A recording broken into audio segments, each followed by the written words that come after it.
नमस्कार दोस्तों, स्वागत है श्रीमद् भगवद गीता के नेक्स्ट एपिसोड में। आज हम आगे के श्लोक पढ़ते हैं। तो जो कृष्ण भाव अमृत में परमेश्वर से संबंधित नहीं है, उसकी न तो बुद्धि दिव्य होती है और न ही मन स्थिर होता है, जिसके बिना शांति की कोई संभावना नहीं है। शांति के बिना सुख हो भी कैसे सकता है। देखिए, अब इसको समझते हैं। जो कृष्ण भाव अमृत में परमेश्वर से संबंधित नहीं है, अर्थात जो भक्ति नहीं करता है, जो अपने आप को शांत करने के लिए, एकाग्र करने के लिए थोड़े टाइम के लिए भी भगवान के भजन में नहीं बैठता है, या फिर जिसको हमेशा जल्दी ही लगी रहती है, अरे नहीं मेरे पास तो टाइम ही नहीं है, भक्ति का टाइम नहीं है, मेडिटेशन का टाइम नहीं है, योग का टाइम नहीं है, तो जो इस टाइम को ही नहीं निकालेगा उसकी बुद्धि स्थिर नहीं हो सकती है।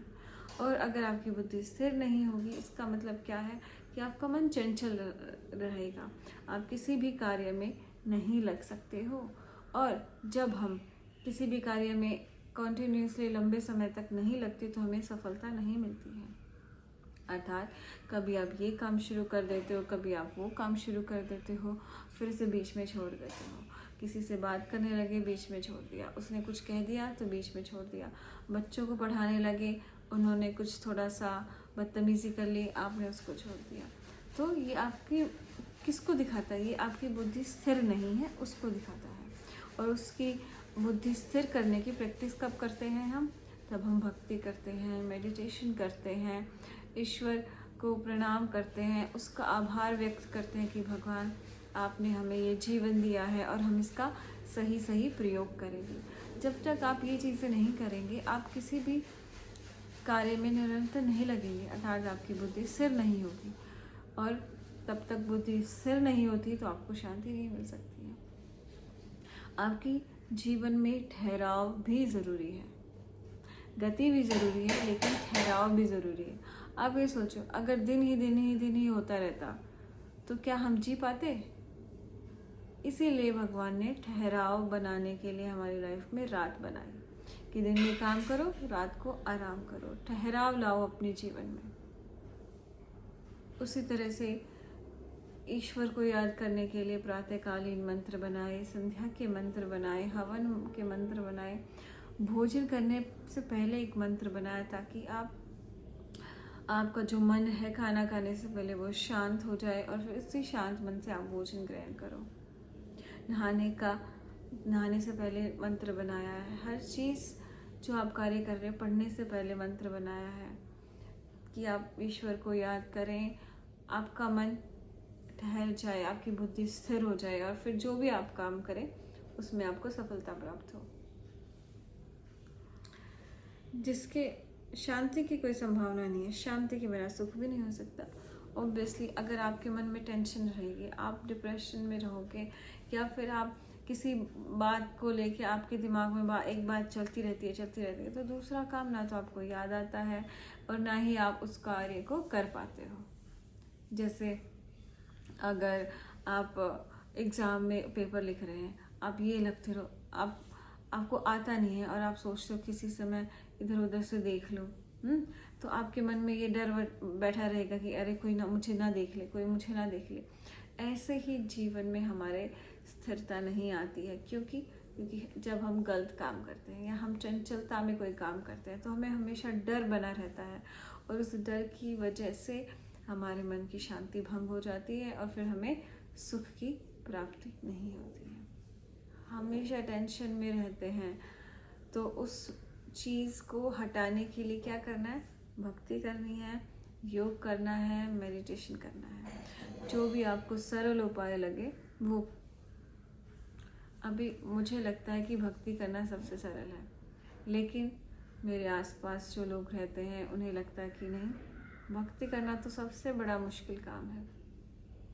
तो दोनों चीज़ें हैं। जब आपकी बुद्धि स्थिर हो जाती है तो भक्ति करना बहुत ही आसान कार्य है, लेकिन जब आपकी बुद्धि स्थिर नहीं होती तो भक्ति करना बहुत ही मुश्किल काम हो जाता है। क्योंकि आपको इंद्रियों को जब आप कोई और काम करते हैं तो इंद्रियों का सुख मिलता है, लेकिन जब आप भक्ति करते हो तो स्टार्टिंग में आपको सारी इंद्रियों को समझाना पड़ता है कि सारे संसार से दूर हो जा, सिर्फ ईश्वर में लग जा। ठीक है। और जैसे ही आपने एक बार इंद्रियों पे काबू कर लिया तो फिर भक्ति बहुत आसान लगती है। तो दोनों एक दूसरे के पूरक हैं। आपको मन स्थिर करना है तो भक्ति कीजिए, और मन स्थिर हो गया तो आप फिर कोई भी काम कर लीजिए, आपको सारे कामों में सफलता ही मिलने वाली है। ठीक है, चलिए आगे बढ़ते हैं। जिस प्रकार पानी में तैरती नाव को प्रचंड वायु दूर बहा ले जाती है, उसी प्रकार विचरणशील इंद्रियों में से कोई एक जिस पर मन निरंतर लगा रहता है मनुष्य की बुद्धि को हर लेती है। देखिए अब इसमें क्या बताया गया है, जैसे नाव है, समुद्र में है, एक बड़ी लहर आई, नाव उसके साथ बह गई।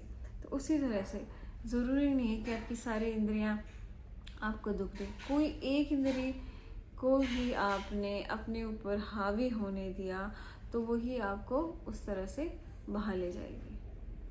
राइट।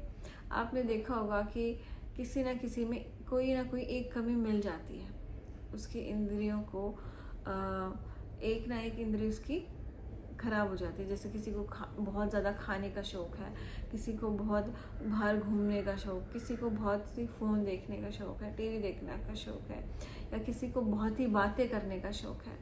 तो ये एक एक जो इंद्रिय है ना, एक इंद्रिय भी आपके वश में नहीं आई ना, तो वो भी आपको ईश्वर भक्ति से दूर लेके जा सकती है।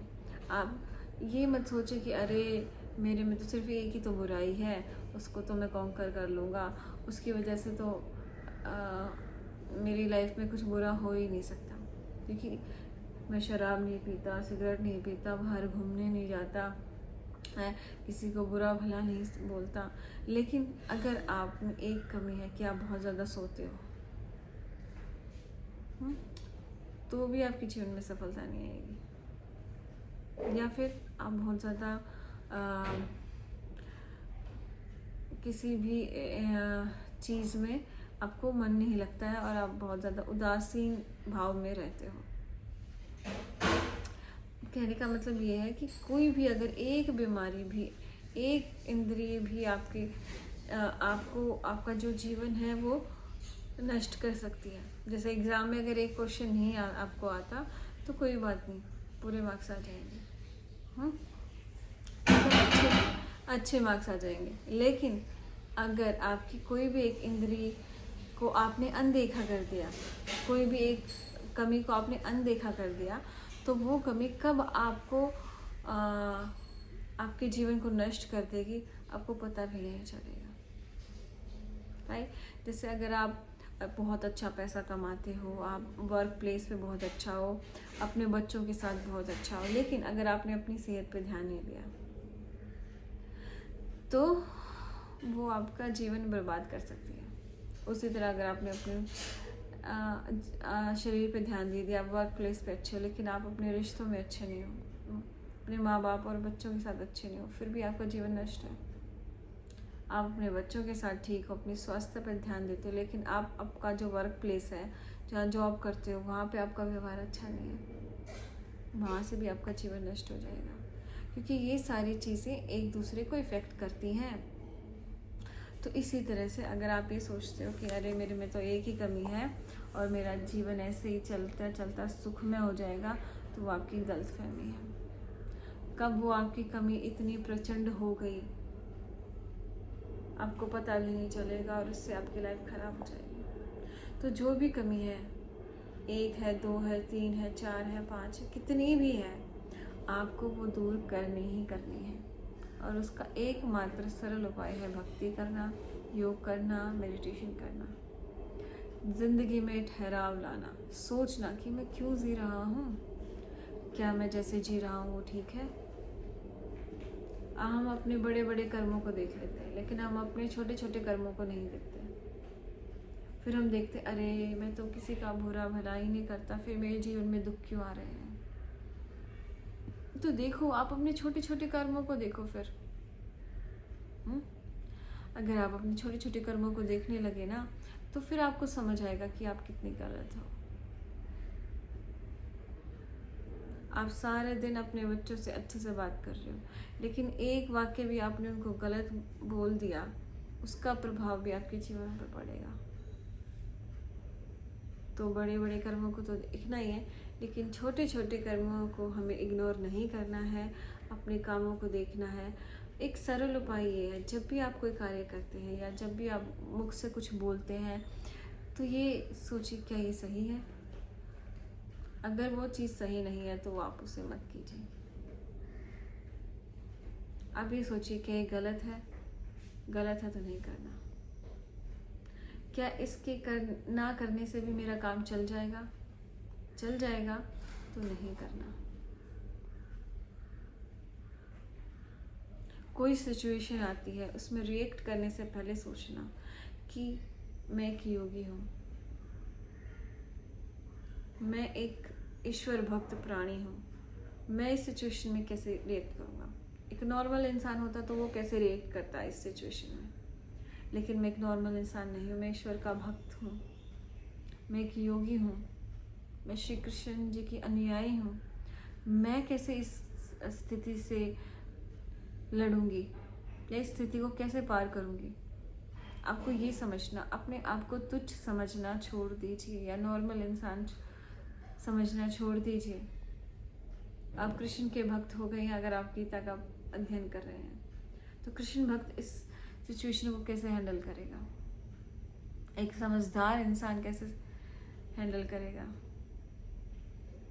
हर सिचुएशन में अगर आप ये सोचने लग गए तो आपका जीवन सफल हो जाएगा। तो ये जो प्रैक्टिकल चीज़ें हैं ये हर डेली आप अपनी लाइफ में कर सकते हो। डेली हर रोज़ ऐसी परिस्थितियाँ आती हैं जब आप अपने आत्मा की उन्नति कर सकते हो, आपके मन की उन्नति कर सकते हो। राइट? तो आज के लिए इतना ही। बहुत बहुत धन्यवाद।